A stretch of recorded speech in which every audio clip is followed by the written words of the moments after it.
Cancer ఉందని తెలుసుకోవడానికి ఎలాంటి స్క్రీనింగ్స్ అవసరం అంటారు? So screening, first of all screening అంటే మనకు సిమ్టమ్స్ లేకుండానే చేసేటువంటి test. Okay. That is exactly what screening test is. Symptoms ఉన్నప్పుడు మనం డాక్టర్ దగ్గరికి వెళ్ళి చేసుకునే టెస్ట్ అవి diagnostic test. So screening test ఎప్పుడు చేస్తామంటే మనకు సిమ్టమ్స్ లేవు అయినా కానీ మనం డాక్టర్ దగ్గరికి వెళ్ళి కొన్ని టెస్ట్ అన్నది these are already put forth by many associations.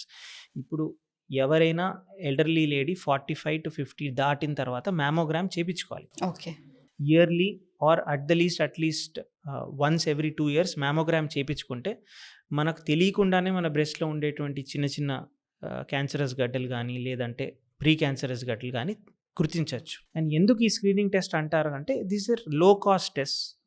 మనం ఆ టెస్ట్ చేసినందుకు there are no side effects and the advantage that you get by doing the test even a low cost is much more. So we're able to detect it in early stage and give a treatment in stage 1 itself. So breast క్యాన్సర్లో mammogram అనేది ఒక screening test. అలాగనే కొన్ని కంట్రీస్లో 60 తర్వాత 5 yearsకి ఒకసారి colonoscopy చేయించుకోమని there is a recommendation. Because colon cancers అంటే మన పెద్ద పేగులో వచ్చేటువంటి క్యాన్సర్స్ అనేటివి కామన్ కాబట్టి this is another recommendation. Pap smear మన కంట్రీలో మన గైనకాలజిస్ట్ దగ్గర వెళ్తున్నప్పుడు most of them do a pap smear without us asking. Because వేరే కంప్లైంట్ కోసం వచ్చిండొచ్చు, క్యాన్సర్ కోసం కాదు.